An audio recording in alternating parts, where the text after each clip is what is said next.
Age 9, learning the only lesson the Underhive teaches. Power is knowing something someone else needs, and making them pay for it. Hey, I'm your brother from the Void, and this is Tales from the Void. Before we get into it, a word for Starforged, officially licensed Warhammer merch for people who take the hobby seriously. No cheap prints, no flimsy fabric, just gear that looks as good as the lore deserves. Head to starforged.com, use code VOID for 8% off everything. All the details are in the description below. Right, back to the dark. Today's story is a Vox recording found inside a wall, left there by a man named Rorvan Gelt, who ran a gang called the Pallbearers in the Underhive of Hive Scathran for 19 years. Born in the Sumps, the lowest inhabited level, where the air tastes like old metal and time is measured in hunger cycles. His mother was a corpse runner. Then he was a corpse runner. Then he became something else entirely. This is not a story about a villain. It's not a story about a hero either. It's a story about a man who looked at the machine, understood exactly how it worked, and decided to be the one turning the handle instead of the one getting fed into it. And about what that costs. Eventually. Settle in. This is Tales from the Void. Let's begin. They say every man in the Underhive dies twice. Once when his body gives out, and once when the last person who remembers his name feeds it to the recyclers along with everything else. I intend to make that second death take a very, very long time. My name is Rorvan Gelt. I ran the Pallbearers of Hive Scathran for 19 years, and if you are hearing this, it means the Vox recorder I buried in the wall of my old sanctum has been found, and someone with more curiosity than sense decided to press play. Good. Sit down. I have a story for you, and it is not a pleasant one. But then, nothing pleasant ever came out of the Underhive, and anyone who tells you otherwise is trying to sell you something that will kill you slowly. I was born in the Sumps of Hive Scathran on the world of Voldremis, and I want to be clear about something from the start. I do not know the exact year. Nobody in the deep Sumps keeps calendars.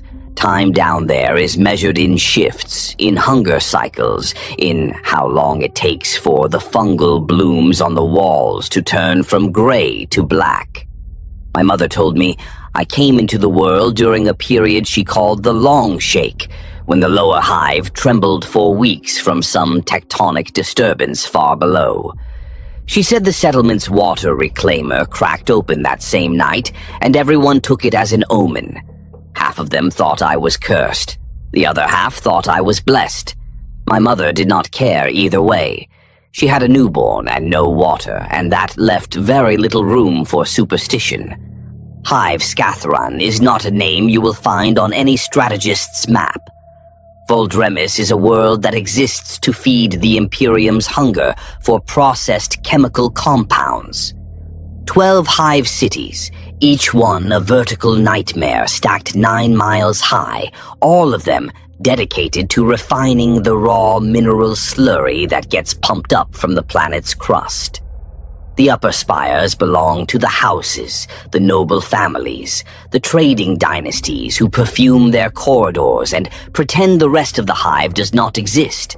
The mid-hive is where the workers live, packed into hab blocks like ammunition in a magazine, running the refineries and processing plants that keep the tithes flowing.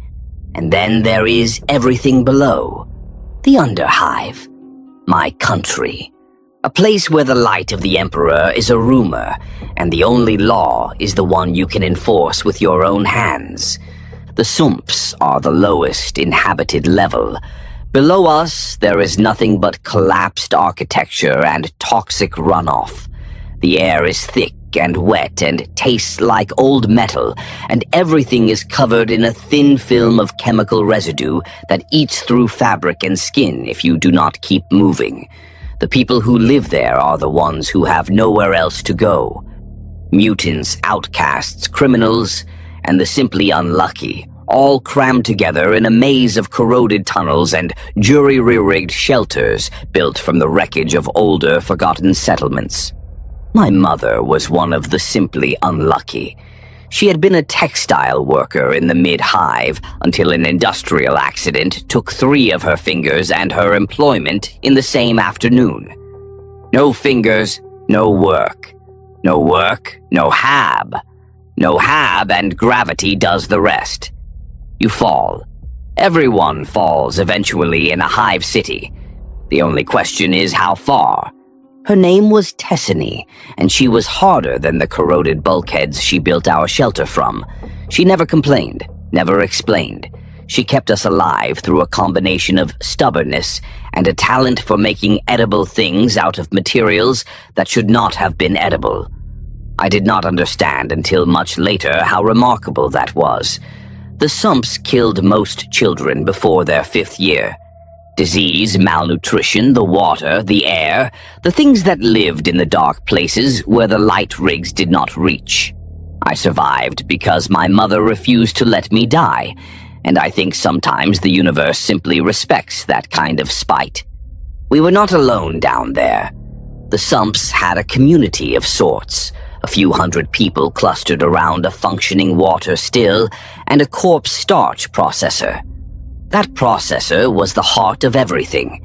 You fed it dead organic matter, and it produced dense gray bricks of nutrient paste that kept you alive.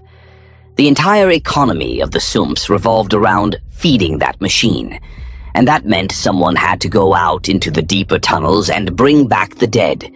The people who did this work were called corpse runners. They were the lowest of the low, even by sump standards. They waded through flooded tunnels, crawled through collapsed ducts, and dragged back whatever dead things they could find. It was dangerous, disgusting work, and nobody did it by choice. You did it because you had nothing else to offer. My mother did it for 3 years before her lungs started failing from the toxic water exposure, and then I took over. I was 9 years old, maybe 10. I was small enough to fit through gaps that adults could not, and that made me valuable. For the first time in my life, I was valuable. It is a strange thing to discover your worth is measured in your ability to crawl through holes filled with corpses, but you take what the Hive gives you and you do not complain.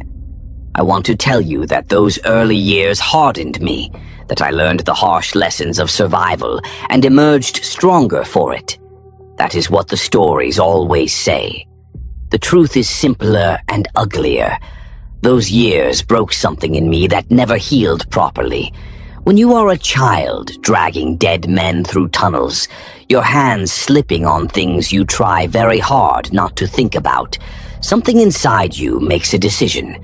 It decides that the world is a machine, and people are just parts in it, and when parts break, you replace them. I did not choose to think this way. It chose me, and I will not pretend I fought it, because I did not. I leaned into it. It made the work easier. It made everything easier. By the time I was 12, I was the best corpse runner in the sumps. Not because I was brave or strong, but because I was systematic. I mapped the tunnels. I tracked which sections flooded on which cycles. I learned the patterns of the underhive, the way toxic runoff flowed and receded like a slow, poisonous tide. Other runners worked on instinct and luck. I worked on information, kept it in my head, and traded it for extra rations, better equipment, small advantages that accumulated over time. This was the first lesson I learned about power. Power is not strength. Power is knowing something that someone else needs to know and making them pay for it.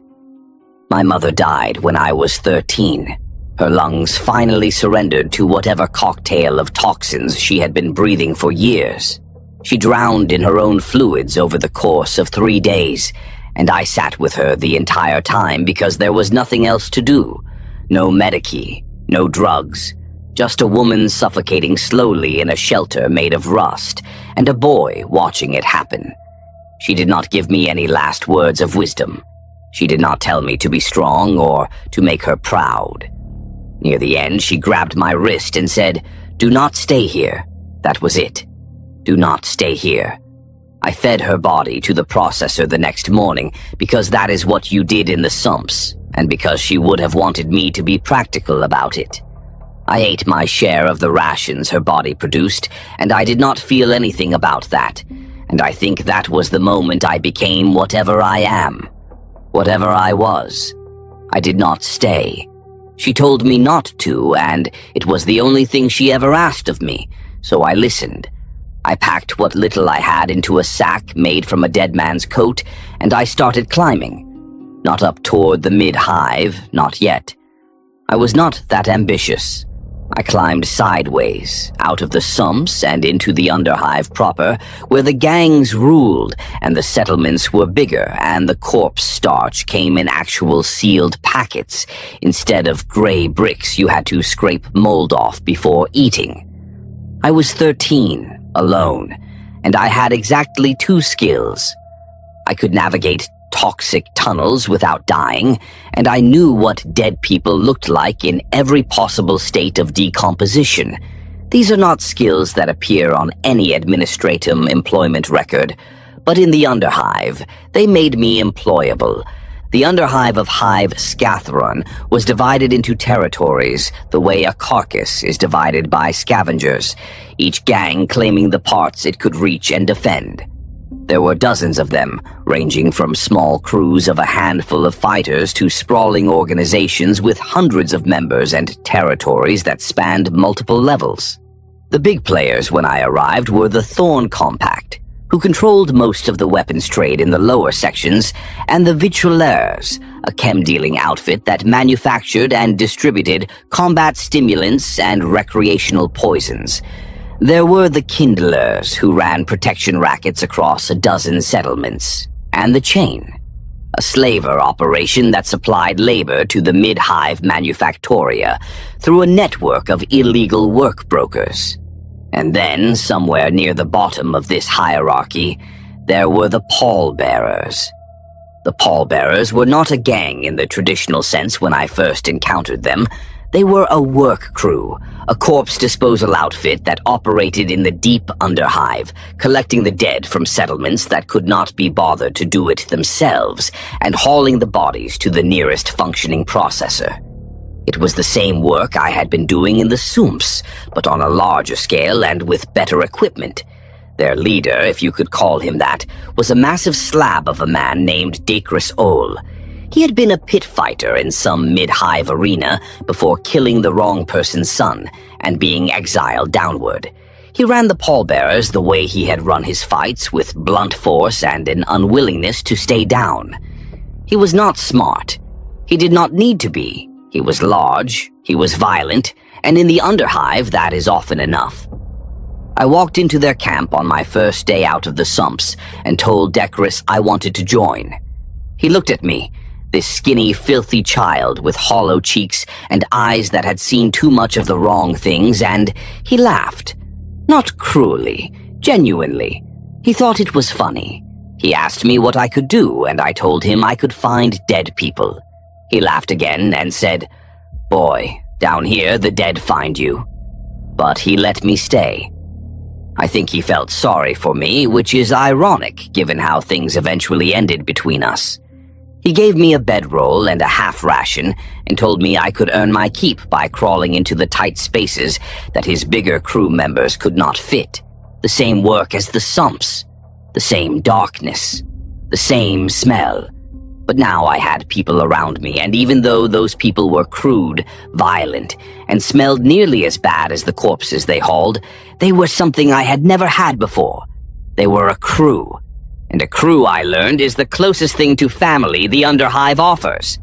The pallbearers numbered about 20 when I joined, and they were a rough collection. Dacris ran things with his fists and his reputation. His second was a wiry woman named Fensha Drool, who had lost most of her left ear to a knife fight and compensated for it by never letting anyone stand on her deaf side. There was Gol Mavic, the crew's chem cook, who distilled a vicious rotgut from fungal runoff and sold it to settlements along our route. There was Breton, an ex-Gilder enforcer who never talked about why he was ex, and Little Senk, who was not little at all but had earned the name as a joke that stuck the way bad names always do. They were not good people. None of us were. But they had a code, unspoken and unwritten, that governed how the crew operated. You did your work. You did not steal from the crew. You did not lead trouble back to camp. And when the crew fought, you fought with it, no matter what. Simple rules. The kind of rules that work when the people following them know that breaking them means being fed into the same processor they haul corpses to. I spent my first 2 years as the lowest member of the crew, crawling into collapsed sections, dragging out bodies, doing the work nobody else wanted to do. It was familiar, comfortable in a grotesque way. But I was watching, always watching. I watched how Decris handled negotiations with settlement leaders. I watched how Fensha managed the crew's logistics, who went where, which routes were safe, which processors were functioning. I watched how Gol's rotgut sales brought in more steady income than the corpse hauling itself. And I watched the gangs, the real gangs, the ones with territory and muscle and connections to the mid-hive. I watched how they operated, how they collected tribute, how they enforced their borders, and I understood something that Decris never did. The pallbearers were sitting on a resource more valuable than any territory or chem lab. We had access to the dead. Let me explain this, because it matters. In the Underhive, when someone is killed, the body is evidence. It tells a story. Who did it? How they did it? Sometimes why. If you control body disposal, you control that evidence. You can make a corpse disappear so completely that no one ever knows a murder happened. You can leave a body where it will be found, sending a message. You can examine the dead before anyone else sees them, and learn things. Who is fighting who? What weapons are being used? Which gangs are expanding, and which are bleeding out? The dead talk, if you know how to listen. And we were the only ones listening. I was 15 when I brought this idea to Decris. I told him we should start charging double. Once for the disposal, and once for our silence about what we found on the bodies. He stared at me for a long time with those flat, fighter's eyes, and then he hit me. Open palm, right across the face, hard enough to spin me halfway around. He said, "We haul bodies, boy. We do not play games. That is how we stay alive." I picked myself up, spat blood onto the floor, and I said nothing. But I remembered. And I started doing it anyway, on my own, in small ways that Decris never noticed. When I found something useful on a body, a message, a map, a token of gang affiliation, I kept it. I built a collection of secrets, stored in a crevice behind my bedroll, and I waited for the right moment to use them. The right moment came when I was 16. The Thorn Compact, the big weapons trading gang, had been expanding into our collection territory. They did not want our work. They wanted our roots. The deep Underhive passages we used to haul corpses were also perfect for smuggling weapons without enforcer detection, and the Thorn Compact's leader, a calculating bastard named Vervain Scross, decided he wanted them.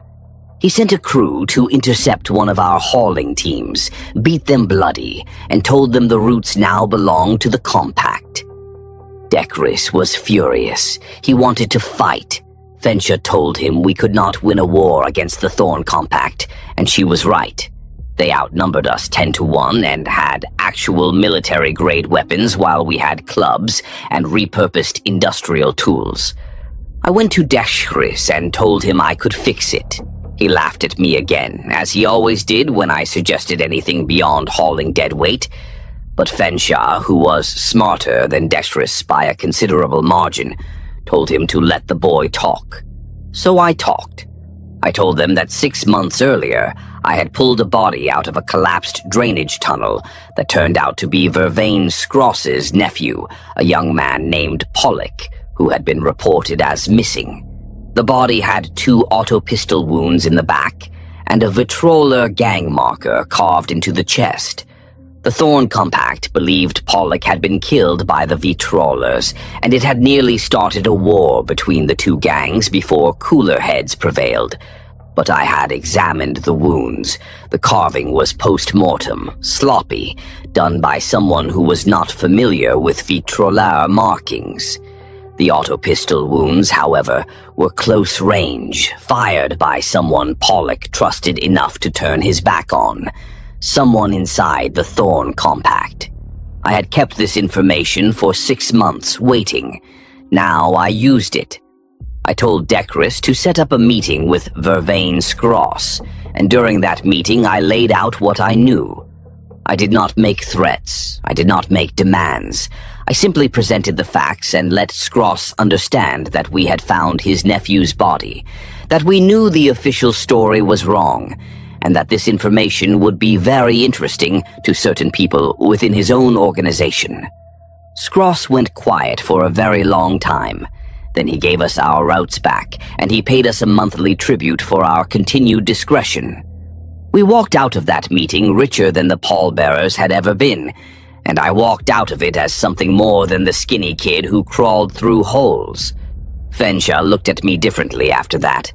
Even Decris, who I think understood that something had shifted beneath him, even if he could not articulate what, started asking my opinion before making decisions. This was the model. This was what the pallbearers could be, not just corpse haulers, but information brokers, gatekeepers of the dead.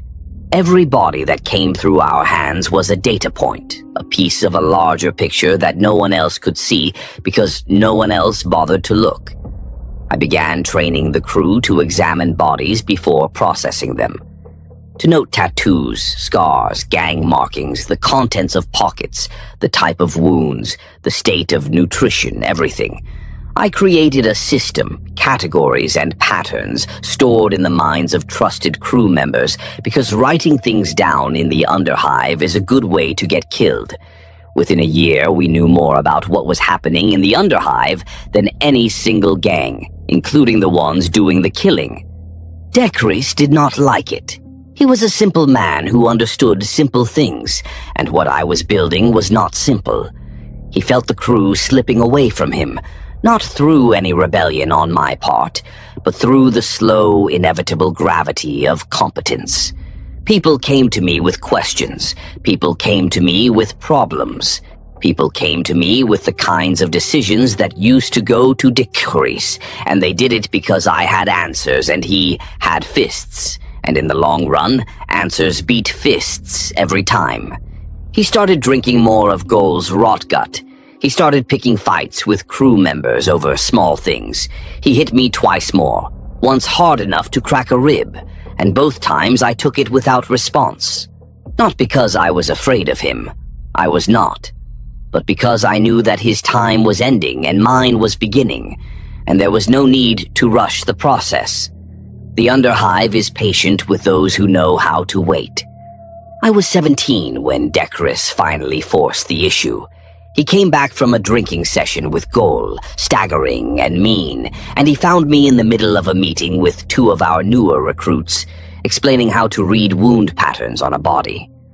He lost his mind. He threw the recruits out, grabbed me by the throat, slammed me against the wall, and told me that he was the leader of the pallbearers, that I was nothing, that I was a sump rat he had taken in out of pity, and that if I ever forgot my place again, he would break every bone in my body and feed me to the processor piece by piece. His face was right in front of mine, red and sweating and twisted with rage and something else. Fear. I could see it in his eyes, buried under the anger. He was afraid of me. This enormous, violent man who had killed people with his bare hands was afraid of a 17-year-old corpse runner, and we both knew it. I did not fight him. I did something worse. I looked him in the eye and I said, "Decris, put me down, and then tell me where Fenshaw keeps the tribute money, because I know you have been skimming from it for 3 months, and I know how much. And I know that if the crew finds out, they will not care how big you are." He held me there for a long moment, his hand trembling around my throat. Then he dropped me. He walked out of the room without a word, and that night he left the pallbearers. Just walked into the deep tunnels and never came back. Part of me respected that. He knew it was over, and instead of forcing a confrontation he could not win, he chose to disappear. Some people said he went deeper, into the collapsed levels where the truly desperate scratched out an existence. Some said he died in the tunnels. I never found out. I never looked. The crew did not need a formal vote or a ceremony. The next morning, Fenshaw came to me and said, "So what do we do now?" And that was it. I was the leader of the pallbearers at 17. I wish I could say it felt momentous, like something had shifted in the universe to accommodate my rise. It did not. It felt like putting on a coat that had been hanging on a hook, waiting for me to grow into it. The fit was not perfect, but it was close enough. The first thing I did was reorganize. The old pallbearers were a work crew that occasionally dabbled in information trading. I turned them into an information network that happened to haul corpses. Every runner was now an intelligence gatherer. Every body was processed for information before it was processed for starch. I divided the crew into cells, each responsible for a different section of the Underhive, and I established protocols for how information flowed from the cells to me. No cell knew what the others were doing.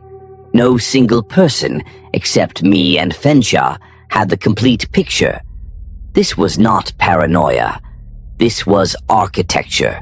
A system designed to survive the loss of any individual component, including, if it came to it, me. I also expanded our services. We began offering what I called quiet disposal. For a premium, we would remove a body so thoroughly that it could never be traced. No evidence, no remains, not even a rumor. This was enormously popular with the mid-hive. You would be astonished how many respectable, emperor-fearing citizens of the middle tiers need someone to make a body disappear.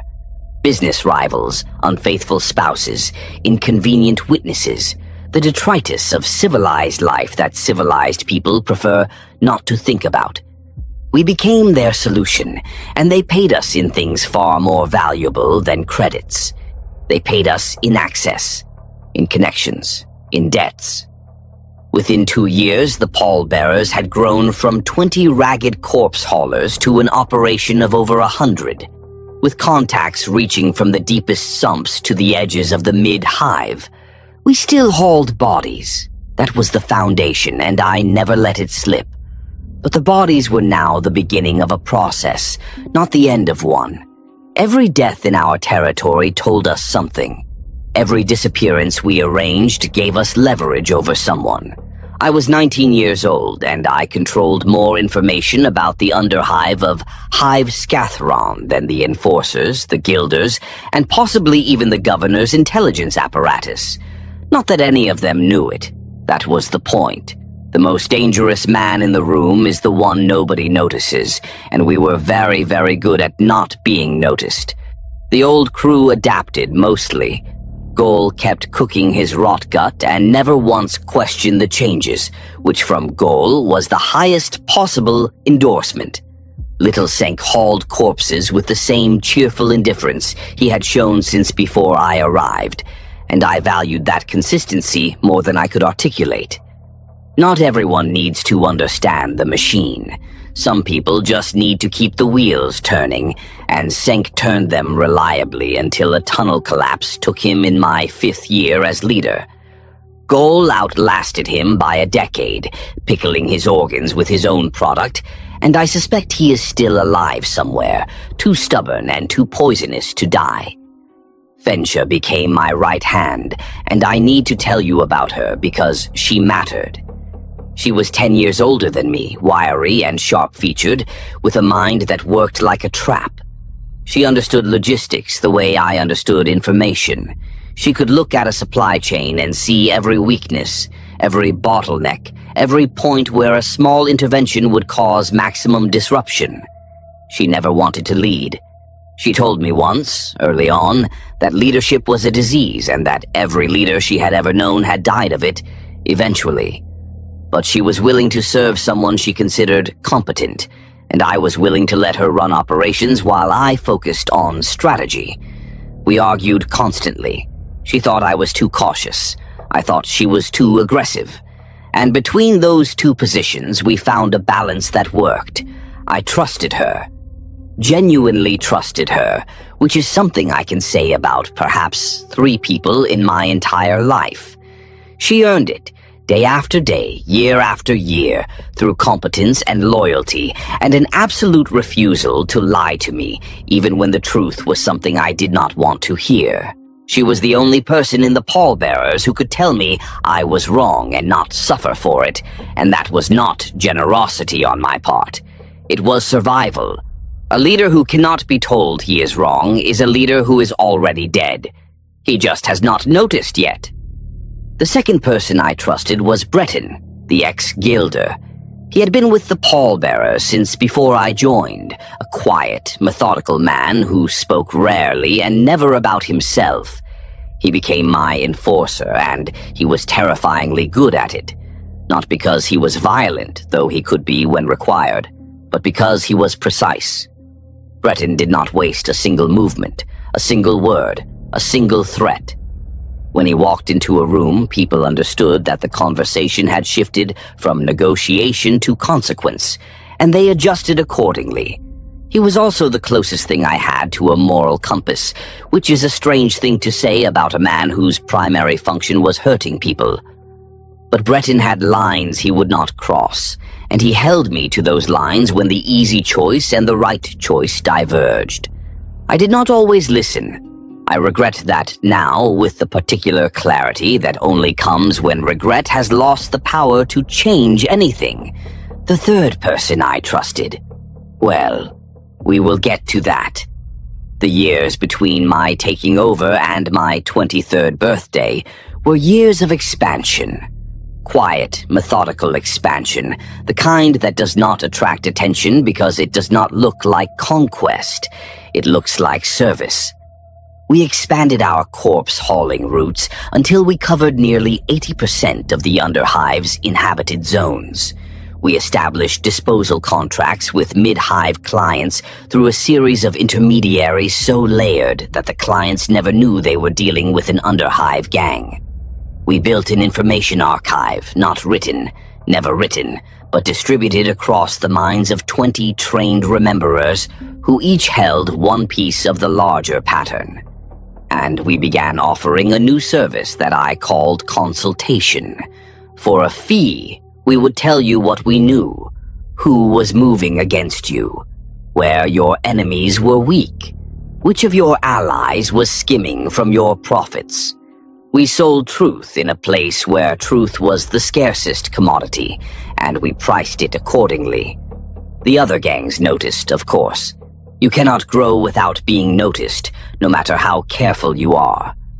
The Thorn Compact, still smarting from my leverage play with Vervain Scross, watched us with suspicion but maintained the tribute arrangement because they could not afford a war on 2 fronts. The Kindlers, the protection racket outfit, learned the hard way when one of their captains ambushed our hauling team, killed 2 runners, and stole our equipment. I did not respond with violence. I sent a message to the Kindler's leader, a woman named Garethi Vom, telling her exactly which captain had ordered the attack without her authorization, and exactly how much that captain had been skimming from her collections. 3 days later, the captain's body turned up in our collection area, and Garethi Vom sent a formal apology along with a request to establish a consultation contract. But the chain was different. Their leader, a man called Oskar Dreiger, was not interested in tribute or negotiation. Dreiger wanted control, absolute, total control over everything that moved through the Underhive, and our growing influence was a splinter in his mind that he could not ignore. He had enforcers on his payroll, contacts in the Adeptus Arbites, or claimed to, and nobody wanted to cross him because nobody was sure how far his reach extended. I met Dreiger once, early in my leadership, at a neutral meeting brokered by one of the independent guilders who operated in the boundary zones. He was an older man, lean and gray-haired, with the kind of face that could have belonged to a mid-hive administrator or a Skolam teacher. Nothing about his appearance suggested violence. That was what made him terrifying. The most dangerous men I have known have all looked like they belonged somewhere else, somewhere civilized, somewhere safe. Dreiger sat across from me in that neutral room and spoke in a quiet, measured voice about cooperation and mutual benefit. And the entire time his eyes were cataloging me, taking me apart, deciding whether I was useful or whether I was a problem. At one point he leaned forward and asked, quite casually, how many bodies we processed in an average cycle. I gave him an honest number. He nodded slowly and said, "That is a great deal of knowledge walking through your tunnels. Every night." I smiled and said, "It is just dead weight." We both knew I was lying. I did the same assessment of him, and I think he knew it, and I think he respected it in the way that predators respect other predators. We shook hands and agreed to stay out of each other's business, and we both knew it was a lie. The only question was who would move first. He moved first, but not as I expected. Dreiger did not attack me directly. Instead, over the course of 8 months, he began systematically acquiring our mid-hive contacts. One by one, the intermediaries who connected us to our disposal clients started disappearing. Not killed, bought.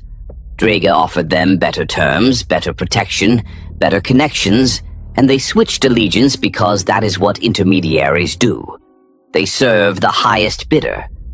By the time I understood what was happening, we had lost nearly half of our mid-hive revenue stream, and the pallbearers were facing a financial crisis that threatened to undo everything I had built. Fensha wanted to fight. Breton wanted to negotiate. I wanted them both to be quiet and let me think. I thought for 3 days, and then I saw it. Dreiger was not trying to destroy us. He was trying to force us into his organization. He wanted the pallbearers' intelligence network under his control, and he was squeezing our finances to make absorption look like the only option. It was smart. Ruthlessly, elegantly smart. But Dreiger had made one mistake. He assumed our intelligence network depended on our mid-hive connections. It did not. Our information came from the dead, and the dead kept coming regardless of who was paying us to dispose of them. So I changed the game. Instead of fighting Dreiger for the mid-hive contracts, I abandoned them entirely. Let him have them. And then I went deeper into the sub-levels that even the Underhive gangs avoided, the semi-collapsed zones where mutant communities scratched out their existence in the chemical dark. Nobody served these areas. The dead piled up because there was no one to collect them. I sent my runners in, established routes, built relationships with settlements that every other gang leader considered beneath their notice. And in those forgotten places, I found something unexpected. I found an army. The people of the deep zones were not the helpless wretches the upper Underhive assumed them to be. They were survivors. Mutants, many of them, twisted by the toxic environment into shapes that the Imperium would call abomination, but functional, capable, desperate for anything that looked like opportunity. I offered them employment, corpse running, hauling, the same basic work the pallbearers had always done, But for people who had been living on the absolute margins of existence, it was a lifeline. They took it. Hundreds of them. And just like that, the pallbearers doubled in size, and our intelligence network expanded into areas that no other gang had ever penetrated. I found Decris among them. That took a moment to process. The massive pit fighter who had once slammed me against a wall and told me I was nothing was living in a collapsed maintenance bay on sub-level 42, and the deep zones had not been kind to him. He had lost weight, lost teeth, and gained a tremor in his hands that spoke of prolonged chemical exposure. His left arm had swollen to twice its natural size, the skin tight and discolored, a mutation that the toxic water bred in those who drank it long enough. He did not recognize me at first. When he did, he went very still, and I could see him calculating whether I had come to finish something. I had not. I offered him the same deal I offered everyone else. Work, rations, a place in the crew.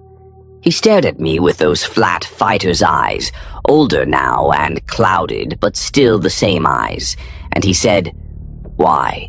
One word. I told him because we haul bodies and we do not play games, his own words, thrown back at him across the years. He almost smiled at that. Almost. He took the job. He never called me by name. He never acknowledged that he had once led the pallbearers or that I had taken them from him. He hauled corpses in the deep zones with the same blunt, stubborn refusal to quit that had defined him as a leader, and I assigned him to a sector far enough from our central operations that his presence would not complicate things. I checked on him occasionally, not out of guilt, out of something I could not name then, and will not try to name now. Drake realized his mistake too late. By the time he understood that squeezing us had only made us stronger, I had assembled enough information about his operation to destroy it. I knew which enforcers he had bribed. I knew which captains were loyal and which were resentful. I knew about the slavers' transport routes, their holding pens, their clients, and the forged labor permits they used to legitimize their trade. And I used it the way you use a blade, not with one big swing, but with 100 small cuts that bleed the target dry before he realizes he is wounded. I leaked Draiga's bribery records to a rival enforcer precinct. I fed his transport routes to the Thorn Compact.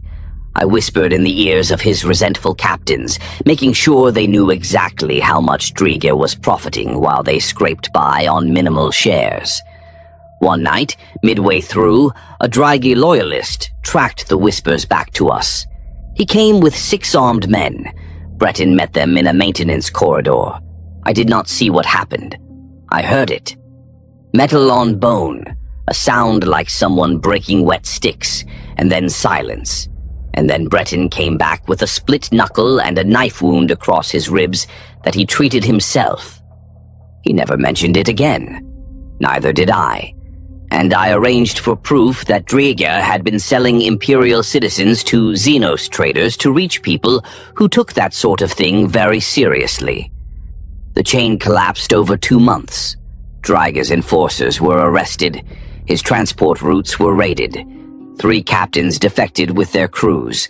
When the evidence of Xenos collaboration reached the Adeptus Arbitis, they raided his primary holding facility, liberated 200 slaves, and arrested his senior leadership. Draiga himself disappeared.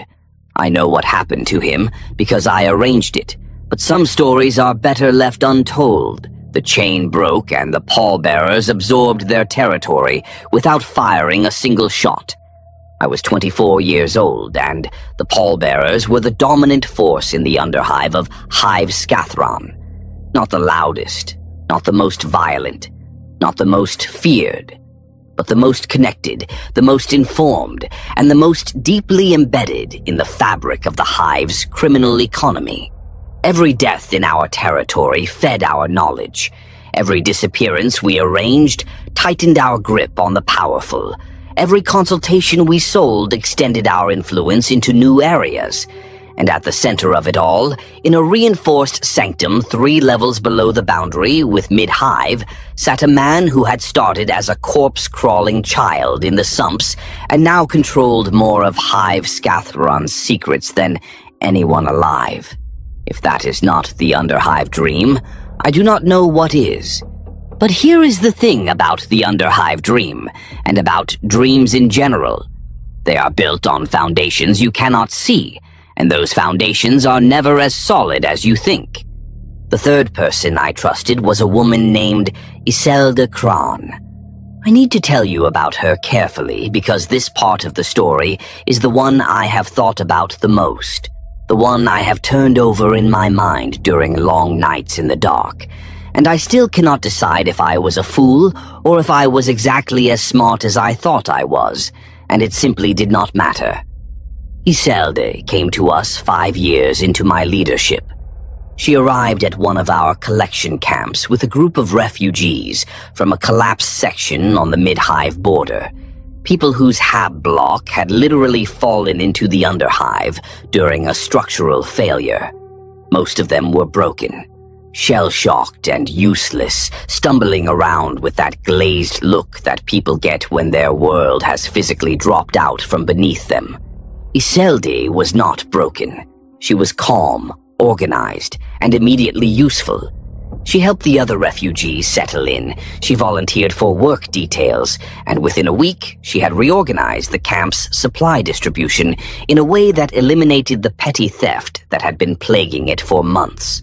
Fenshaw noticed her first, brought her to me. Iselda was mid-hive educated, literate, numerate, with a background in administrative work for one of the lesser trading houses. She was in her late 20s, dark-haired, with a voice that carried the precise diction of mid-hive schooling. What set her apart was her composure. The underhive eats composure, strips it away through constant stress until everyone is raw and reactive. Iselda never lost hers. She moved through the chaos of the underhive like a stone sitting in a river, unmoved by the current, and I found that fascinating. I gave her a position in our logistics operation, working under Fenshaw, and she excelled.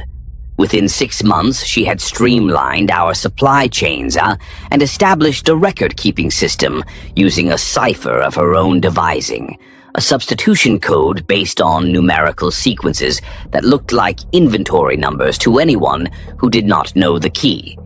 It was elegant. She was elegant, in a functional, understated way that I had never encountered before. I will not pretend this was not partly personal. It was. I was 22 when she arrived, and I had spent my entire life surrounded by death and violence and the grinding mechanics of survival.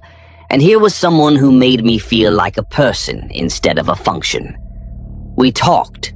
Long conversations in my sanctum after the crew had settled for the night cycle, about the hive, about how things worked, about the future. She asked me questions that nobody else asked, not about operations or strategy, but about what I wanted, what I was building toward, whether I had ever considered that there might be something beyond the underhive, beyond the endless cycle of information and leverage and control. I told her I did not think about those things because thinking about them was a luxury I could not afford. She said that was exactly the problem. She was right, probably. But being right about a man's blind spots does not mean you have his best interests at heart. I know that now. I did not know it then. Iselda and I became close. We were practical people in a practical world, and our closeness was practical too. We shared a sanctum. We shared meals. She became the pallbearer's administrator, the person who kept the machinery running while I directed where it went. Fenshaw did not like it. She warned me more than once that Iselda's composure was a mask, that nobody who had fallen from the mid-hive adapted that smoothly without hiding something beneath the surface. I dismissed it, and Fenshaw, loyal to the end, backed down but never stopped watching. I should have listened. That is the truth that burns, the one that keeps me awake when the darkness presses in. I should have listened to the smartest woman I ever knew, and I did not, because Iselda made me feel something I had never felt before, and I mistook that feeling for proof of something real. It was the first truly stupid thing I ever did. It was not the last, but that revelation came later. For now, let me tell you about the years of the kingdom. That is what I call them in my mind, the years between 24 and 31, when the pallbearers were at their height and I was as close to a king as the Underhive produces. 7 years of power, of influence, of being the man who knew everything and controlled more than anyone suspected. 7 years that taught me the only lesson about power that matters, which is that power is a parasite. It feeds on you while you think you are feeding on it, and by the time you notice the drain, it has hollowed you out and left only the shell. Running the pallbearers at full scale was a constant, grinding effort. Every day brought new information, new threats, new opportunities.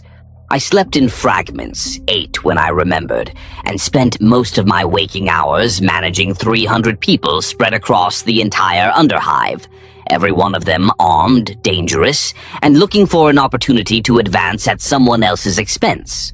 The money was good. Our consultation fees and disposal contracts allowed me to invest in ways most gangs could not. Medical facilities, training programs, better equipment. I even established a rudimentary pension system where long-serving crew members could retire to a protected settlement with guaranteed rations. This last one was Iseldi's idea. Not out of kindness, though she framed it that way. It was brilliant because it created loyalty, the kind that comes from knowing your future is tied to the organization's future, not just your present. But the money and the growth also attracted attention from places I had not anticipated. Our disposal contracts embedded us in the mid-hive economy, and that meant the people who ran that economy took notice. I started receiving inquiries from trading house representatives, carefully worded messages asking about our services. Most I handled through the usual channels, but one inquiry was different. It came from someone who identified herself only as a representative of imperial interests, and she requested a meeting. With me directly. I said no 3 times before curiosity and caution had their inevitable argument and curiosity won. The meeting took place in a neutral location, a decommissioned pumping station on the boundary between the Underhive and the Mid-Hive. I brought Breton and 6 armed crew members.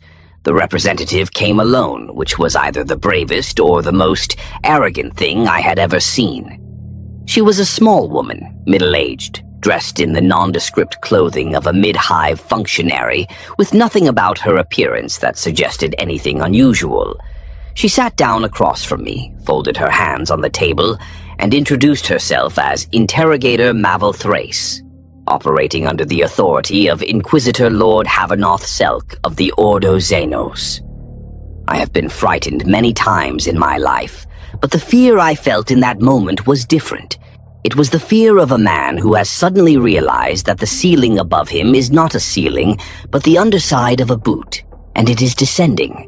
The Inquisition, the organization that could exterminate entire populations on suspicion alone. And here was one of their agents, sitting in my territory, looking at me with calm, professional eyes, and absolutely no fear of her own. Thrace told me several things during that meeting, and every one of them recalibrated my understanding of the world I operated in. First, the Inquisition had been aware of the pallbearers for approximately 4 years. They had been monitoring our growth, our methods, and our intelligence-gathering capabilities with professional interest. Second, the information I had used to destroy the chain, specifically the evidence of Xenos collaboration, had reached the Arbites not through my channels, but through hers. She had intercepted my intelligence and redirected it through official channels to achieve the same result I wanted, while keeping the Inquisition's involvement invisible. Third, and this was the one that made my blood run cold, Oscar Dreiger had not been a simple slaver. He had been, knowingly or unknowingly, a vector for Jean's Stealer cult infiltration. Several of the slaves the chain had been trading were implanted hosts, and the cult had been using Dreiger's distribution network to spread its influence through the mid-Hive workforce. The Inquisition had been preparing to move against Dreiger when I did it for them, and they were grateful. Grateful, but concerned. Concerned, she said, because an intelligence network of the pallbearer's scope and penetration was either an asset or a threat, and the Inquisition preferred to resolve that ambiguity before it became a problem. She was offering me a choice. Work with the Inquisition, share our intelligence, and receive in return a degree of protection and resources that would make the pallbearers untouchable. Or refuse and face the consequences of being classified as a potential threat to Imperial security by the most powerful investigative body in the galaxy. She said it pleasantly, the way you might discuss options for dinner, and that pleasantness was more terrifying than any threat could have been. I asked for time to consider. She gave me 3 days. I spent those 3 days in my sanctum, and for the first time since I had taken over the pallbearers, I was genuinely unsure of what to do. Fencha said yes immediately. The protection alone was worth it. Breton said no. He did not trust the Inquisition. Nobody sane trusts the Inquisition. Iseld said yes, but carefully, with conditions and limits that would preserve our autonomy. I listened to all of them, and then I made my decision based on a calculation that was both simpler and more complicated than any of them had suggested. I said yes because I had no choice. When the Inquisition asks for your cooperation, the alternative is not independence. The alternative is destruction. The Inquisition's version of a polite request is like the Underhive's version of a gentle breeze. It still strips the skin off your face. It just does it with better manners. It was not really a choice at all. It was a recognition of reality, and I have always been good at recognizing reality, even when it is wearing a pleasant smile and offering me something that tastes like freedom but smells like a cage. The arrangement with the Inquisition changed the pallbearers in ways that were mostly invisible but profoundly important. Our intelligence reports now went 2 directions, into our own archives and into the hands of Interrogator Thrace, who filtered them for anything relevant to the Inquisition's interests. In return, we received resources, medical supplies, weapons, equipment that was generations beyond anything available in the Underhive, and protection. Twice during the first year of the arrangement, rival gangs attempted to move against us, and both times their operations were disrupted before they began by enforcer raids that targeted their staging areas with suspiciously perfect intelligence. Nobody could prove we were responsible because we were not. The Inquisition was, and the Inquisition left no fingerprints. The cost of those fingerprints became clear in my 29th year. Thrace sent me a name, Vornel Ashe, a Medici who ran a small clinic in one of the deep zone settlements we had incorporated into our network. Ashe had been treating mutant communities for years, one of the only people in the Underhive with actual medical training who bothered to work at that depth. Our intelligence had flagged unusual patterns in his clinic, people coming and going at odd intervals. Patients who arrived healthy and left changed in ways our runners could not articulate. Thrace wanted him dead. Not arrested, not questioned. Dead, and the clinic burned. Breton came to me about it. He had visited Ashe's clinic twice for treatment on his ribs after the Dreiger business, and he told me the man was clean, eccentric maybe, dedicated to his patients in a way that bordered on obsessive. But not a cultist, not compromised.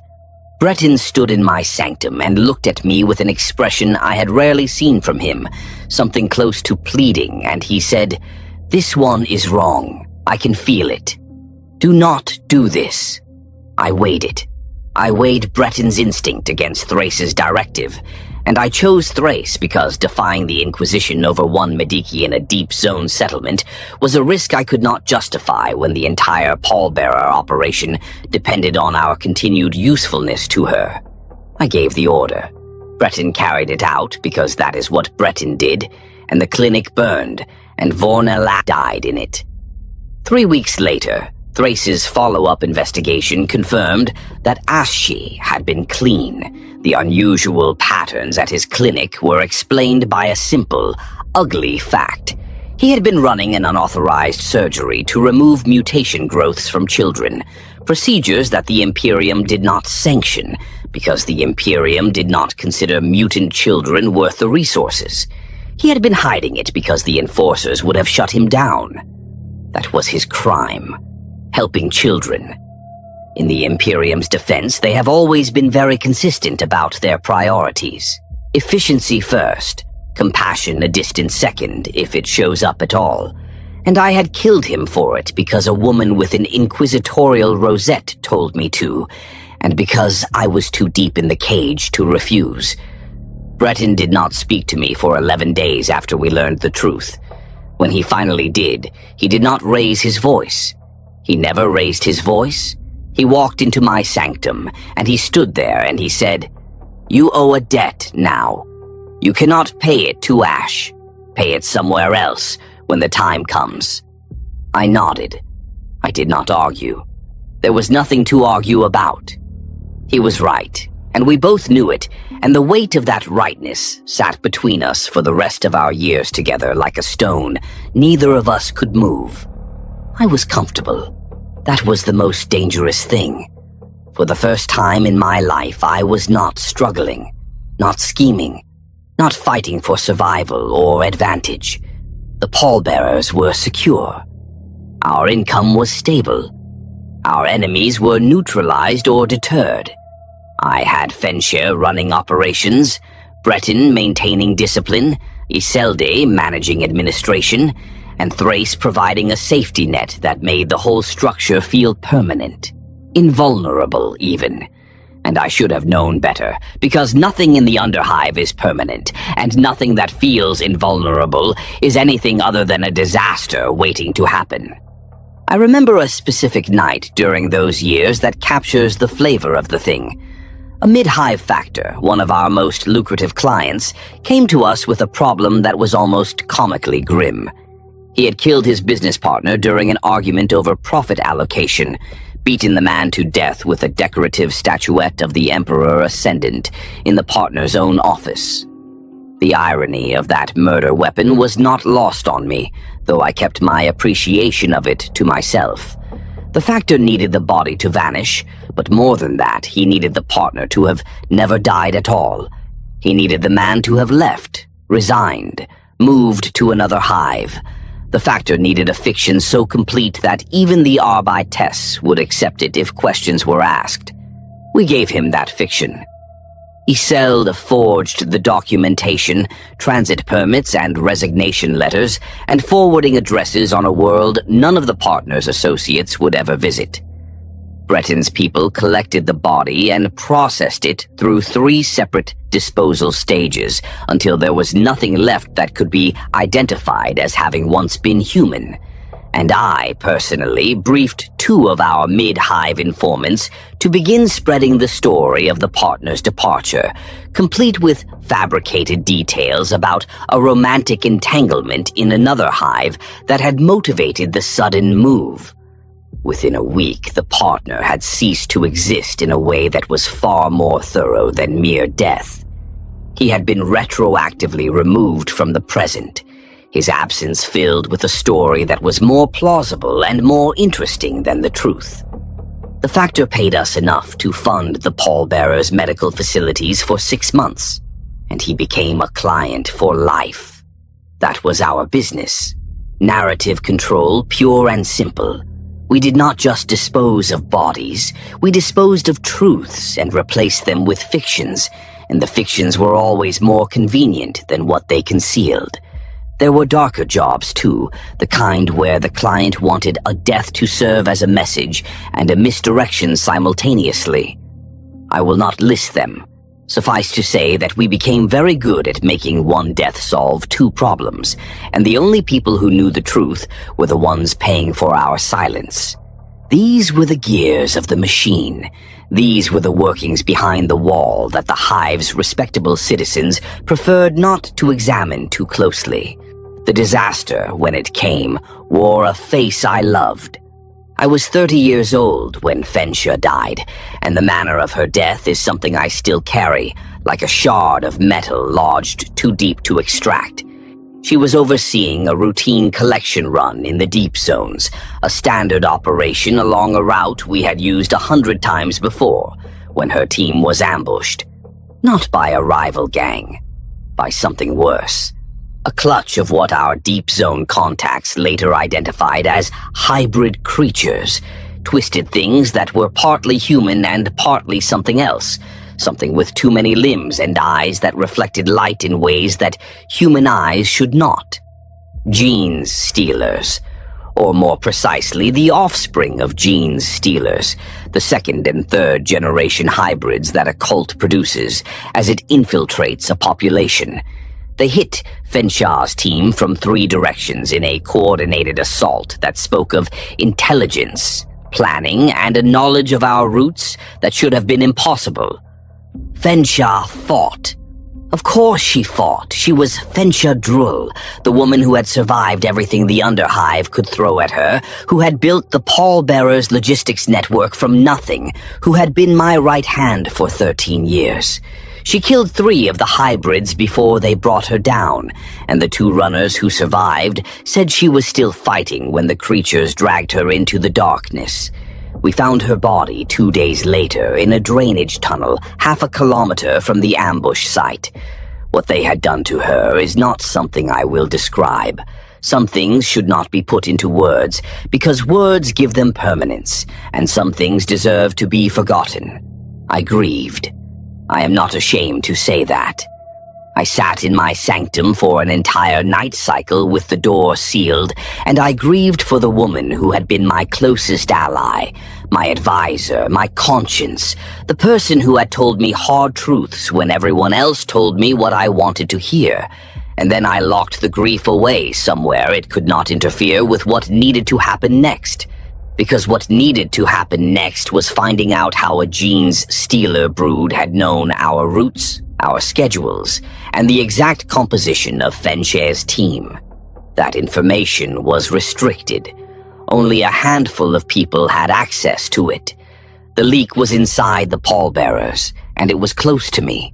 I pulled Breton off his regular duties and gave him one task: find the source.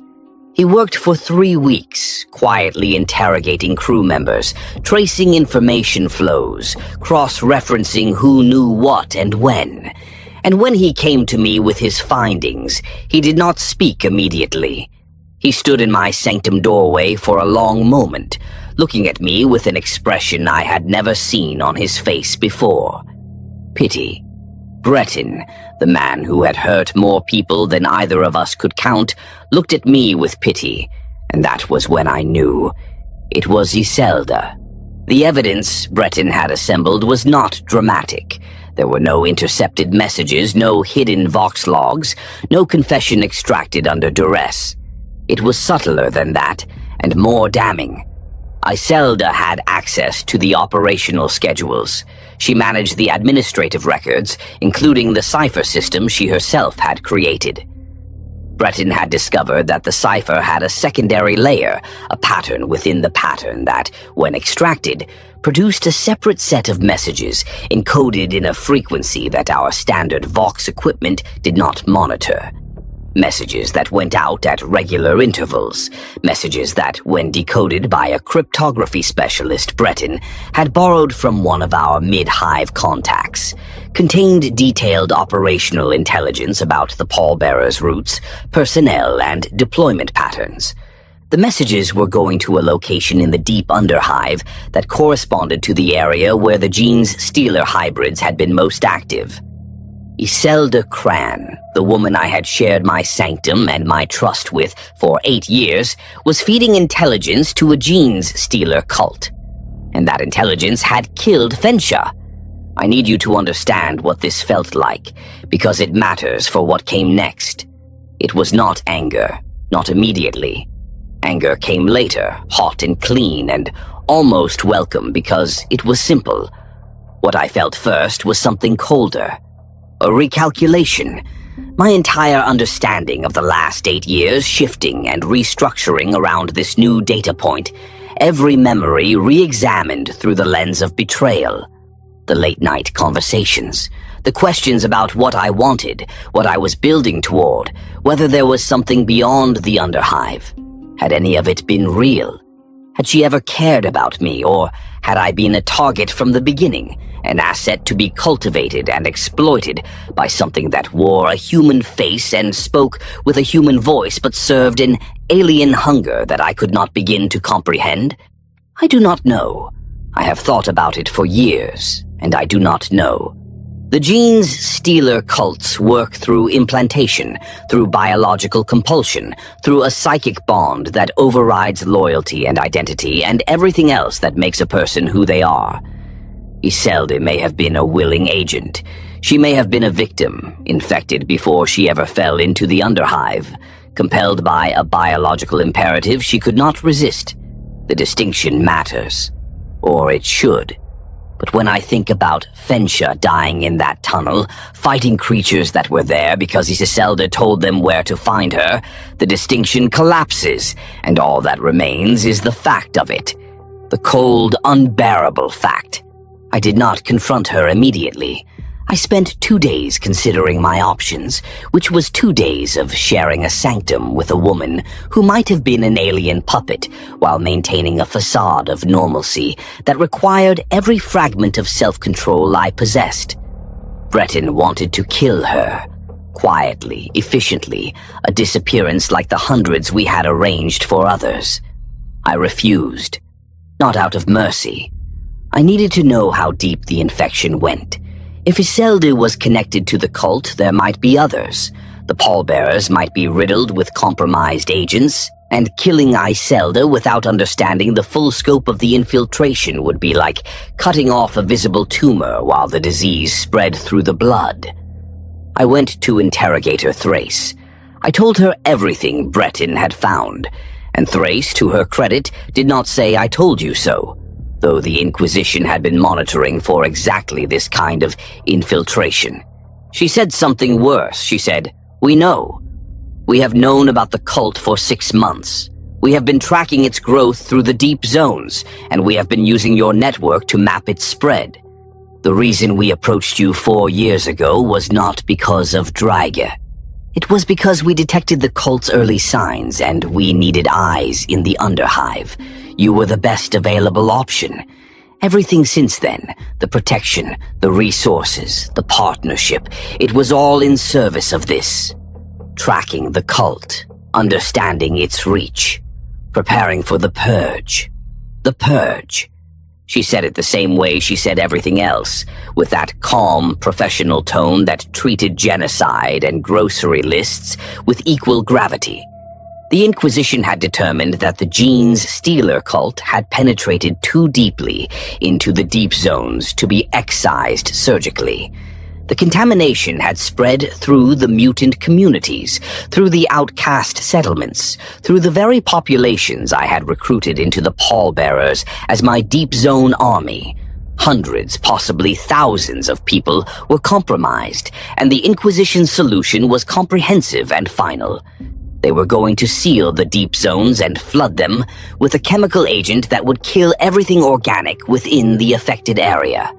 Every hybrid, every cultist, every innocent person who happened to live in the wrong tunnel at the wrong time. A cleansing, they called it. Standard procedure for a genes stealer infestation of this scale. I sat in that meeting and I felt the world I had built crack along fault lines I had never known existed. The deep zone communities were my people. The mutants, the outcasts, the desperate survivors I had recruited and trained and incorporated into the pallbearers. Hundreds of them were innocent, uninfected, guilty of nothing more than living in the path of something they did not understand. and the Inquisition was going to kill them all because sorting the clean from the infected was too difficult, too time-consuming, too inefficient when a chemical deluge could solve the problem in hours. I looked at Thrace and I said, "There are innocent people in those zones." She looked back at me and she said, "There are always innocent people. The calculus does not change." I went back to my sanctum and I sat in the dark and I thought about my mother. Tessany, who had fallen from the mid-hive because an industrial accident took her fingers, who had survived the sumps through spite and stubbornness, who had told me with her dying breath to not stay here. She had been one of the innocents, the kind of person the Imperium grinds up and processes and never notices. The kind of person Interrogator Thrace's calculus did not account for, because in the mathematics of Imperial survival, individual lives are rounding errors. I thought about the mutant communities I had brought into the pallbearers, people who had trusted me because I was the first person who had ever offered them anything other than contempt.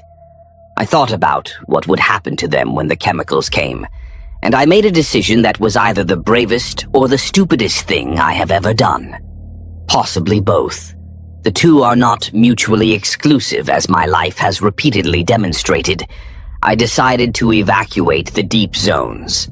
Not all of them. I am a practical man, not a saint, and I have never confused the two. I could not save everyone. The deepest sector, sub-level 40 and below, were already too heavily patrolled by cult hybrids to reach safely. Decris was in one of those sectors. I knew that when I drew the evacuation boundaries, and I drew them anyway, and that is a fact I will carry to whatever waits for me on the other side of dying. But I could save some. I could get the uninfected communities out, move them into the upper underhive, beyond the Inquisition's kill zone, before the purge began. I had 6 days. Thrace had told me the timetable, either by accident or by design, and I had 6 days to move approximately 800 people through tunnels that the Genes Stealer cult was actively patrolling. It was impossible. The logistics alone were a nightmare, and that was before you factored in the cult's presence, the Inquisition's surveillance, and the fact that any significant movement in the deep zones would alert both sides to what I was doing. But I had Fenshaw's logistics system. I had Breton's operational expertise. I had the most comprehensive tunnel maps in the Underhive, built over 15 years of corpse running and refined into a navigation network that no one else possessed.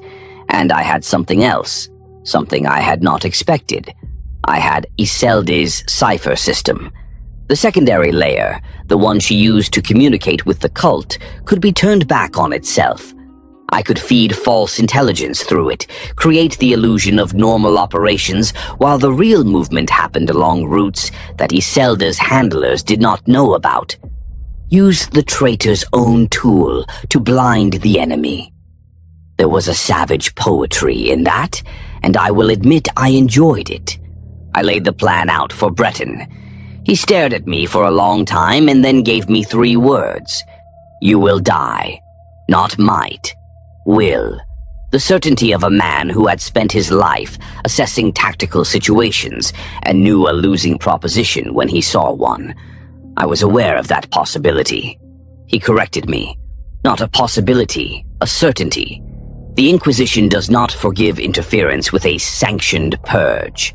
Even if I succeeded, even if I got every single person out, Thrace would know what I had done, and the consequences would be final. I understood. The question was whether he was in or out. He was quiet for a long time. Then in. One word. Because that was Breton. He would tell you you were making a mistake, and then he would stand beside you while you made it. I could not tell Iselde. She was still in our sanctum, still performing her duties, still sleeping beside me while I lay awake, and wondered what was happening behind those closed eyes. I maintained the facade, feeding her normal intelligence through the usual channels while keeping the evacuation entirely off her grid. Only 4 people knew the full plan. Me, Breton, and 2 senior cell leaders I had vetted personally. The evacuation began on the 3rd day. We moved in small groups, 20 to 30 people at a time, through secondary tunnels that were too narrow and too dangerous for regular traffic. The deep zone communities did not know why they were being moved. I told them it was a security relocation, a standard precaution against rumored enforcer activity. Most of them accepted it. They trusted me. That trust was the currency I had been accumulating for years, and now I spent it like a man who knows he will never need money again. Breton ran the operations, moving the groups with military precision, using the tunnel maps to route each group along a different path, so that no single interception could compromise the entire operation. It was the most complex thing we had ever attempted, and it worked. For 2 days it worked perfectly. On the 5th day, Isolde discovered what I was doing. I do not know how. Perhaps she noticed the irregularities in the population counts. Perhaps one of the evacuees said something to someone who said something to someone else who said something within her hearing. Perhaps the cult, receiving intelligence that did not match what they were observing on the ground, sent a message that alerted her. It does not matter. What matters is that she came to me in the sanctum on the 5th night, and she closed the door, and she looked at me with those calm, composed eyes, and she said, "I know what you are doing." I had prepared for this moment. I had rehearsed it in my mind, played out every possible version, scripted responses to every possible accusation. None of it helped. When the moment arrived, I just looked at her and said, "I know what you have been doing." And for the first time in the 8 years I had known her, Isolde's composure cracked. Not much. A fracture, not a collapse. A tightening around the eyes, a slight tremor in the hands, a change in breathing so subtle that only someone who had slept beside her for years would have noticed. She sat down across from me, and we looked at each other across a distance that was measured in centimeters, but felt like light years. She told me things. Some of them might have been true, that she had been infected before she came to the Underhive, that the cult had been embedded in the mid-hive trading house where she worked, that she had not chosen this, that the compulsion was something she fought against every day and lost every night, that she had tried to protect me, had kept my name and my location out of her reports, that the cult knew about the pallbearers but did not know who led them, because she had shielded me. And then, and this is the part I cannot stop hearing, 5 words delivered in a voice that almost broke. It was not all false. What we had. It was not all false. I want you to know that. I wanted to believe her. Emperor, help me. I wanted to believe her with a desperation that frightened me, because it showed me how deep the weakness went. How thoroughly she had embedded herself in the parts of me that I had thought were impenetrable. But I thought about Fensha. I thought about Fensha dying in that tunnel, pulled apart by creatures that were there because Isolde told them where to look. You killed Fensha. She closed her eyes. I did not know they would target her specifically. I fed them roots, not targets. They chose her. You fed them the root and Fensha is dead. The mechanism does not matter. The result is the same. She opened her eyes, and there were tears in them, and I still do not know if those tears were genuine or if they were another layer of the mask. What happens now? Breton was standing behind the door. He had been there the entire time because Breton anticipated these things the way some people anticipate weather. He came in when I opened it, and he looked at Isolde with an expression that was not anger or hatred, but something more final. Professional assessment, a problem identified, a solution required. Isolde looked at him and then at me, and she understood. She did not beg. I will give her that. Whatever she was, whatever the cult had made her, she did not beg. She stood up and straightened her clothes. The information I gave them will lead them to the evacuation routes within 12 hours. You should move faster. Then she walked out of the sanctum with Breton behind her, and that was the last time I saw her alive. I did not ask Breton what happened. I did not need to. The pallbearers disposed of bodies more thoroughly than anyone in the Underhive, and Breton was the most thorough person in the pallbearers. She ceased to exist, and I told myself that was justice, and I told myself that the tears might have been real, but it did not change anything. And I buried it all in the same compartment where I kept my grief for Fensha, and my grief for my mother and every other loss that the Underhive had carved out of me over 30 years of living. We had 12 hours. Iselda's final piece of intelligence, given freely, a warning or an apology or one last manipulation. I would never know. 12 hours before the cult realized their intelligence was compromised and came looking for the evacuees. I pulled every available crew member into the operation, and we ran the last 4 groups through the tunnels at a pace that was reckless by any standard. The 3rd group ran straight into a cult patrol on sub-level 38. The fighting was brief and ugly, and it cost us 4 runners and 11 civilians, including 2 of our rememberers, Corson and Davil, who between them held nearly a third of the pallbearers' accumulated intelligence archive. 15 years of gathered secrets, patterns, connections, gone in a corridor firefight that lasted less than 3 minutes. That knowledge did not just die with them. It ceased to exist as completely as if it had never been gathered, and I felt something tear inside the architecture of everything I had built, a support column removed that could never be replaced. The last group, 43 people including children, was stranded on sub-level 35, when their route collapsed ahead of them. Breton's runners could not find an alternative path because the only alternative was a series of maintenance crawlways that did not appear on any of our operational maps. But they appeared in my memory. I had crawled through those tunnels as a 9-year-old corpse runner, mapping them by feel and smell and the particular quality of the darkness. I had not been in them for over 20 years.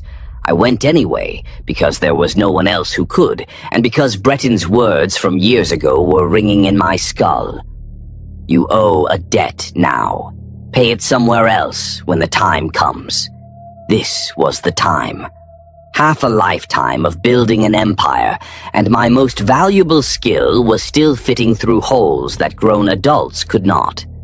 If that is not the Underhive's idea of a joke, I do not know what is. I led those 43 people through tunnels so narrow that the adults had to move sideways, through chemical runoff that ate at our clothing and skin, through sections where the ceiling was low enough that I could feel it pressing against my back, like a hand pushing me down. I went first, the way I had gone first as a child, feeling my way through the dark. And for a few hours I was not the leader of the pallbearers, not an inquisitorial asset, not a man who had killed and manipulated and controlled.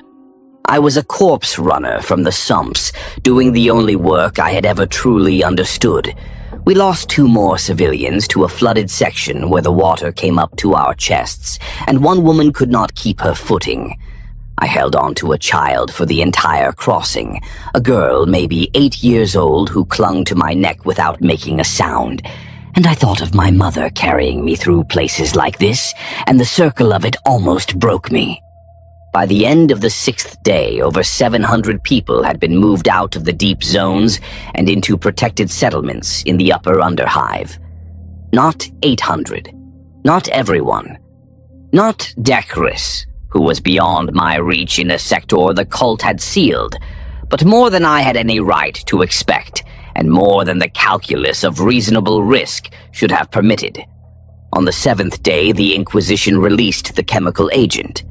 I watched from an observation point on level 17 as the deep zones died. You could not see the chemical itself. It was colorless, delivered through ventilation systems the Inquisition had been rigging for months. But you could see the effects. The lights went out in sequence, level by level. You could hear it too, a distant grinding rumble as structures collapsed under the chemical erosion. And then silence. A silence so complete that it felt like the Hive itself had stopped breathing. The Inquisition's estimate was approximately 4,000 dead, cultists, hybrids, and innocents together, reduced to chemical residue in tunnels that would remain toxic for decades. Dacres was among them. The official record, if one existed, would attribute it to structural collapse caused by geological instability. No mention of gene stealers. No mention of the pallbearers. No mention of a woman named Iselda Kron, who had loved me and betrayed me and warned me and died, all in the same week. The Imperium is very good at making things not exist. Interrogator Thrace came to see me 2 days after the purge. She came alone again, walking into my sanctum as if she owned it, which in a very real sense she did. She sat down and looked at me. 712. That was the number. The number of people I had moved out of the kill zone. She knew the exact count, which meant she had known about the evacuation, possibly from the beginning. Why had she not stopped me? A look that was almost amused, because it was useful. The evacuation flushed cult agents out of the deep zones and into areas where they could be identified and eliminated individually. Your humanitarian gesture gave us better targeting data than 6 months of surveillance. I sat with that for a long moment, feeling the familiar sensation of a reality I had constructed being disassembled by someone who operated at a level I could not reach. I had saved those people. I had risked everything, sacrificed Iselda, lost crew members, burned every bridge with the Inquisition, and in the end it had been useful to them. My act of defiance had been absorbed into their plan like water into sand. And the Inquisition had come out ahead because the Inquisition always comes out ahead. That is what 10,000 years of practice buys you. I had spent my entire career being the cleverest man in the room, and Thrace made me feel like a child who had just discovered that the game he thought he was winning was someone else's training exercise. But Thrace was not finished. She told me that my actions, while operationally useful, constituted interference with an inquisitorial operation, and that carried consequences, not death. I was still too useful for that. But the pallbearer's autonomy, such as it was over. From this point forward, we were an inquisitorial asset, not a partner, not an ally, an asset. To be directed, deployed, and if necessary, expended at the Inquisition's discretion. The alternative was the alternative. She did not need to specify. I accepted because what else could I do, and because 712 people were alive who would not have been, and if the price of that was my freedom, then it was a price I could calculate and pay. The years after the purge were different. We were working for the Inquisition now. Not with them, but for them, and every decision I made was filtered through Thrace's oversight. Crew members who had joined because I offered them autonomy and dignity began to drift away as the reality of inquisitorial control became apparent. I could not blame them. I had offered them a lie, even if I had not known it was a lie at the time. Breton stayed. Of course Breton stayed. He was the kind of man who picked a side and remained on it until the ground beneath him gave way. He was also getting old, and the years of violence and toxic exposure were written on his body in scars and stiffness, and a cough that got worse every month. I told him to retire. He told me to go do something anatomically improbable, and we never spoke of it again. He was the last person I trusted completely, and I think we both understood that our time was running out, not suddenly, but inevitably, like water finding the lowest point. I was 34 when I learned something that changed the final shape of this story. It did not come from our archives or our rememberers. It came from Thrace, during what I now believe was her last visit before Delvas replaced her. She sat in my sanctum the way she always did, straight-backed and professionally composed, and at the end of a routine intelligence briefing, she produced a data slate and slid it across the table. A gift, she called it. a token of the Inquisition's appreciation for years of productive cooperation. On the slate was a file from the Administratum Labor Registry of Hive Scathron, dated over 3 decades prior. It concerned a bonded textile worker named Tessany, employed by House Varenthi, terminated for contract violation. My mother who had fallen from the mid-hive after an industrial accident. My mother who had survived the Sumps through spite and stubbornness. My mother who had died of lung failure when I was 13. I had always accepted her story at face value. An accident, a fall, bad luck in an uncaring universe. But the file told a different story. The accident that had taken her fingers had not been an accident. It had been a disciplinary action. She had been caught stealing fabric, small amounts, to make clothes for a child she was not supposed to have. Workers in that manufactorum were bonded laborers, contracted to the house that owned the facility, and bonded laborers were not permitted to bear children without authorization. My mother had hidden her pregnancy, hidden me for the first year of my life, and when the house discovered the deception, they punished her by maiming her and expelling her. The accident was a cover story, a convenient fiction that preserved the house's reputation while discarding a worker who had violated the terms of her bondage. I looked up from the slate, and Thrace was watching me with that calm, measuring gaze. She knew what this information would do to me. She knew about the Sumps, about my mother, about the history that had shaped every decision I had ever made. The Inquisition knows everything. That is their function and their curse. And she had given me this particular piece of knowledge at this particular moment because she wanted me to understand something. That I was known. Completely, utterly known. That there was no part of my history, no secret corner of my past, that the Inquisition had not already mapped and catalogued and filed away for potential use. The gift was a leash, dressed in the language of generosity. I took the slate and I thanked her, and I understood. This information should not have mattered. It was ancient history, irrelevant to the present, a footnote in a story that had moved far beyond its beginnings. But it mattered to me. It mattered because it meant that everything I was, everything I had built, everything I had done, traced back to a woman who had stolen scraps of cloth so her unauthorized child could have something to wear. It mattered because it meant that my mother had not fallen. She had been pushed, and it mattered because the house that had pushed her, House Varenthi, was still operating in the mid-hive, still bonding laborers, still maiming the ones who stepped out of line. I had information about House Varenthi. I had a great deal of information about a great many houses. It would have been very easy to destroy them the way I had destroyed the chain, with 100 small cuts applied with surgical precision. I did not. I considered it. Emperor knows I considered it, lying awake at night with the knowledge burning in my chest like an ember that would not go out. But I did not, and the reason is simpler than you might expect. My mother told me not to stay. That was her last instruction, her only request. Do not stay here. She did not say go back. She did not say get revenge. She said move forward. And destroying House Varenthi would have been looking backward, reaching into the past with bloody hands to rearrange something that could not be rearranged.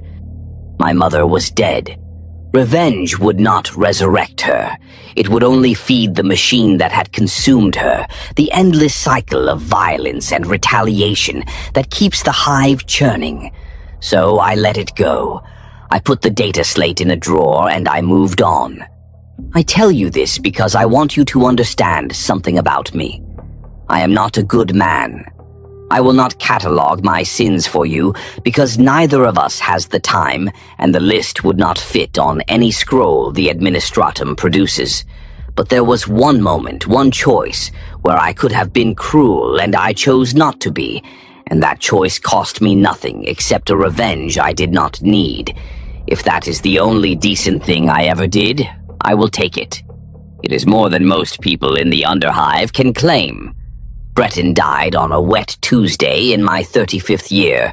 I call it Tuesday because the Mid-Hive keeps that calendar, and it was the closest approximation I had. He died sitting in a chair in the pallbearer's medical facility, waiting for treatment for his cough, which had worsened into something that produced blood. He was sitting there and his heart stopped. No violence, no enemies, no dramatic last stand. His heart, which had carried him through decades of combat and hardship and loyalty, simply decided it had done enough and stopped. The Mediki said it was likely a long-term consequence of toxic exposure, combined with accumulated stress and old injuries. A death by accumulation. All the small damages of a lifetime adding up until the total exceeded what the body could bear. I have heard that this is how most people in the Underhive die, not in a blaze of violence, but in a quiet surrender to the arithmetic of damage. Breton deserved better. He deserved a death that matched who he was, something significant, something worthy of a man who had spent his life standing in the line between chaos and something slightly less chaotic. Instead, he died waiting for medicine, and the indignity of that still makes me furious in a way that I cannot adequately express. After Breton, I was alone, not physically alone. I still had the pallbearers, still had crew members, still had the organization and its operations and its obligations. But the people who had known me, really known me, who had seen the boy from the Sumps and watched him become whatever he became, they were all gone. Fensha, dead. Isolde, dead. Breton, dead. My mother, dead. I was 35 years old, and I was surrounded by 300 people, and I was the loneliest man in Hive Scathron. That is the cost of the crown, if you want to be poetic about it. Everyone who helps you build it is eventually consumed by it, and you sit alone at the top wondering if the view was worth the climb. I found myself walking the tunnels at night during that period, the deep routes I had memorized as a child. I walked them alone, without guards, and I think part of me was hoping that something would come out of the darkness and finish it. Nothing ever did. I walked past the collapsed section where Fensha had died, and I stood there in the chemical dark, and I listened to the dripping and the distant hum of the Hive's machinery. 20 years in the Underhive, 20 years of building something out of dead men and secrets and leverage. And what did I have to show for it? An organization that served the Inquisition, a sanctum full of ghosts, and a pair of lungs that were already beginning to betray me, though I did not know it yet. I ran the pallbearers for another year after Breton's death, but the machinery was winding down. The Inquisition's control had tightened incrementally, each new directive removing another layer of autonomy, each new operation demonstrating more clearly that we were instruments, not agents. Thrace had been replaced by a younger interrogator named Delvas, who had none of Thrace's subtlety and all of her ruthlessness, and who treated the pallbearers as expendable assets to be used and discarded as operational needs dictated. I watched crew members sent on missions that were transparently designed to benefit the Inquisition at the pallbearers' expense, and I could do nothing about it because the arrangement I had made, the cage I had walked into with my eyes open, did not include a door from the inside. I started recording this. Everything you are hearing now. I requisitioned a Vox recorder from our equipment stores and began speaking into it during the night cycles when the sanctum was quiet. Maybe I wanted a record. Maybe I wanted someone to know what the pallbearers had been. Maybe I just wanted to talk to someone who would not report back to the Inquisition. Whatever the reason, I talked. Night after night, I told my story to a machine, and the machine did not judge me and did not forgive me. And that was enough. I was 36 when the cough started. My cough. The same one that had killed my mother. The same one that had plagued Breton. The Underhive's signature, stamped on the lungs of everyone who breathes its air long enough. I ignored it for 3 months, then went to the Medicae because the blood was becoming hard to ignore. Accumulated toxic damage. Progressive and irreversible. Perhaps a year. The Underhive's medical system at its finest. You come in with a cough, you leave with a countdown. I walked back to my sanctum and sat down, and I felt relief. The kind of relief a man feels when he finally sees the horizon after a very long march, and knows the walking is almost over. I spent the next months putting things in order.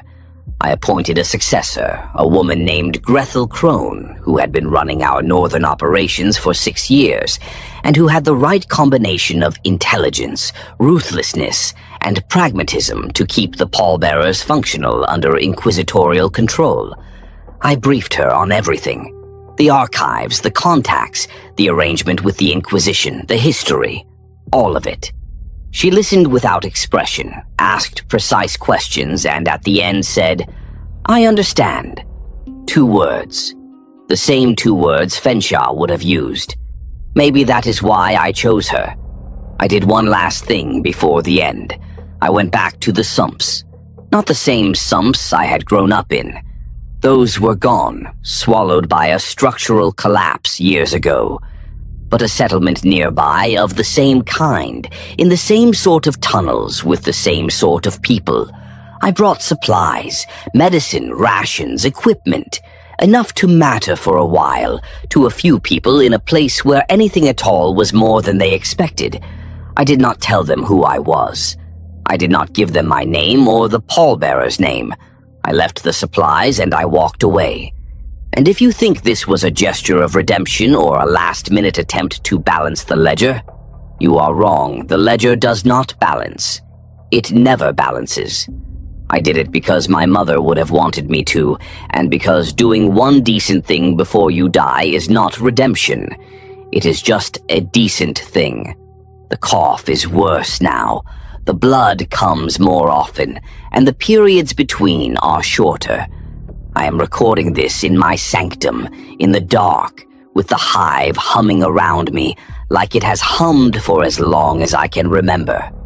Soon I will seal this recorder in the wall, in a cavity behind the 3rd panel from the door, and I will go about the business of dying, which is the last business any of us conduct, and the only one where the outcome is guaranteed. I was born in the sumps. I ran corpses through tunnels as a child. I built an information empire from the dead.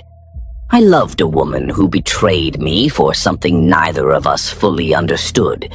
I saved 700 people and lost 4,000. I served the Emperor not by choice, but because choice is a luxury the Imperium does not extend to those who live beneath its notice. I am Rorvan Gelt, and I led the pallbearers of Hive Scathron. And now I am done. There is a sound in the corridor. Footsteps, measured and deliberate.